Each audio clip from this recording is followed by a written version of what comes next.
आदाब, मैं सारा खान और आप देख रहे हैं AKS7 न्यूज। देखते हैं आज क्या है खास, करेंगे इसी पर बात। आप सांसद संजय सिंह पहुंचे मुजफ्फरनगर, किसान बिल रद्द कराने के लिए की सभा। सरकार जन विरोधी नीतियों पर बरसे सांसद। झूठा है और झूठा ही है। इतना झूठा प्रधानमंत्री 73 साल के हिंदुस्तान के इतिहास में कभी नहीं। क्या कहा था आपसे? इतना काला धन लाएंगे कि हर आदमी के खाते में कितना जमा हो जाए। सबको याद है, कोई भूला नहीं है। आ गया 15। फिर क्या बोला इन्होंने? हर साल 2 करोड़ नौजवानों को रोजगार, 12 करोड़ रोजगार खत्म हो गया 6 साल में। 2 करोड़ रोजगार खींच लिया आपसे। आपको सुनने में गलती होगी। मेरठ की क्रांति भूमि पर दिल्ली के मुख्यमंत्री अरविंद केजरीवाल जी किसान महापंचायत को संबोधित करेंगे और उसी की तैयारी बैठक के लिए आज मैं सहारनपुर गया था और अभी मुजफ्फरनगर आया हूं। भारी संख्या में मुजफ्फरनगर से, सहारनपुर से, मेरठ से, आसपास के ज़िलों से किसान उस महापंचायत में शामिल होंगे। महापंचायत का मकसद बहुत साफ है, ये तीनों काला कानून वापस लिया जाना चाहिए। दिल्ली की विधानसभा में भी केजरीवाल जी ने बिल फाड़ के फेंका था। हम लोगों ने संसद में इसके विरोध में माइक भी तोड़ा था और पहले दिन से हम ये कह रहे हैं कि ये किसानों के डेथ वारंट पे साइन करने का काम मोदी सरकार ने किया है। 3 काले कानून अगर लागू हो गए, देश में MSP खत्म, मंडियां खत्म, कॉन्ट्रैक्ट फार्मिंग के जरिए बड़े बड़े पूंजीपति जमींदार बनाए जाएंगे। 5,000 10,000 एकड़ जमीन किसानों की लेंगे, उनकी मेड़े तोड़ देंगे, उसमें तारों से उसको घेर देंगे, सिक्योरिटी गार्ड लगा देंगे, अपने हिसाब से उपज पैदा करेंगे। किसान अपने ही खेत में घुस नहीं पाएगा, गुलाम बन जाएगा। तीसरा, असीमित भंडारण की छूट इस देश में महंगाई को बढ़ावा देगा। हर धर्म में जमाखोरी को पाप बताया गया है, लेकिन मोदी जी ने जमाखोरी को, कालाबाजारी को, महंगाई को इस देश में वैधता प्रदान कर दी।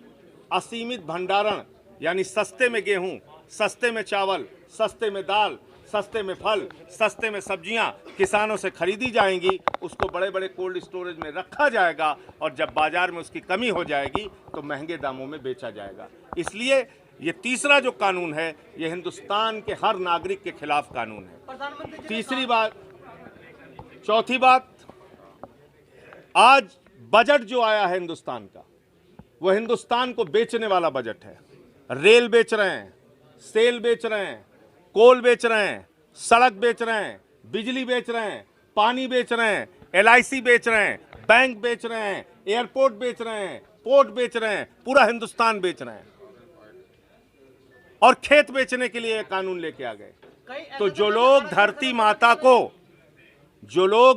माता को बेचने का काम कर रहे हैं, उनको भारत माता की जय लगाने का अधिकार नहीं है। मैं ये बात कहना चाहता हूँ। MP साहब, मेरठ में जो पंचायत होगी, इसमें कौन कौन शामिल रहेंगे? इसमें तमाम किसान संगठनों के नेता भी शामिल होंगे और भारी संख्या में अलग अलग जिलों से किसान शामिल होंगे।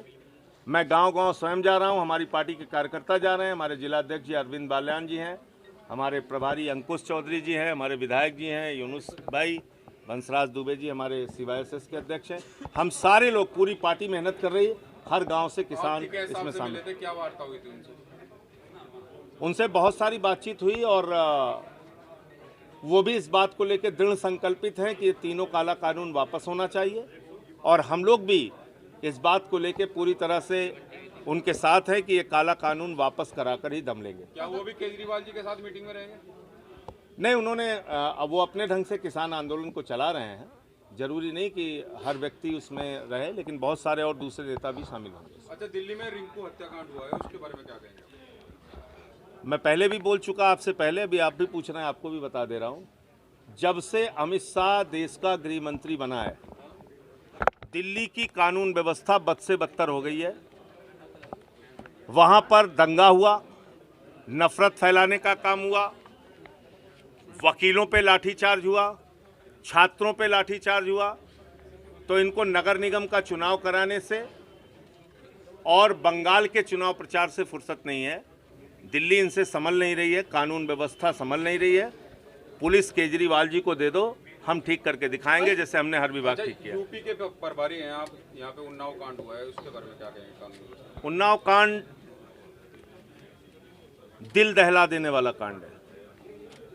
हाथरस की तरह उसमें भी कहानी बनाई जा रही है, जहर का मामला बताया जा रहा है। मैं उत्तर प्रदेश की नाकारा पुलिस से पूछना चाहता हूं, आदित्यनाथ जी से पूछना चाहता हूं कि अगर उन बेटियों ने जहर खाया तो अपने आप को बांधा कैसे? इसका जवाब पुलिस के पास है क्या? पीड़िता के परिवार को उठा के बंद कर रहे हो थाने में, उसके पिता को उठा के लेके चले गए पुलिस वाले।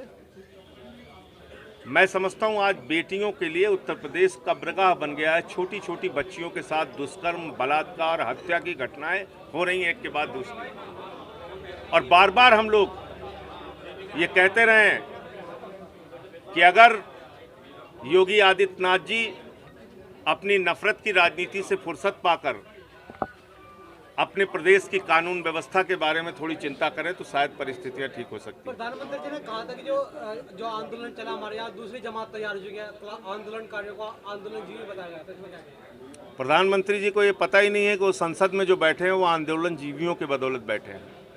राष्ट्रपिता महात्मा गांधी ने अगर आंदोलन नहीं किया होता, सरदार वल्लभ भाई पटेल ने आंदोलन नहीं किया होता, शहीद आजम भगत सिंह ने आंदोलन नहीं किया होता, शहीद अशफाक उल्लाह ने आंदोलन नहीं किया होता, बाबा साहब डॉक्टर भीमराव अंबेडकर ने आंदोलन नहीं किया होता, डॉक्टर राम मनोहर लोहिया ने आंदोलन नहीं किया होता, तो ये मुल्क आज़ाद नहीं होता। और ये मुल्क अगर आज़ाद नहीं होता तो मोदी जी आज संसद में नहीं होते और हम आप खुली हवा में सांस नहीं ले रहे। तो इसलिए ये लोग, ये जिस विचारधारा से निकले हुए लोग हैं, वो अंग्रेजों से माफ़ी मांगने वाले और उनकी गुलामी करने वाले लोग। जिनको हत्याकांड हुआ था, कहीं ऐसा तो नहीं कि आंदोलन का दिमाग भटकाने के लिए क्या गया?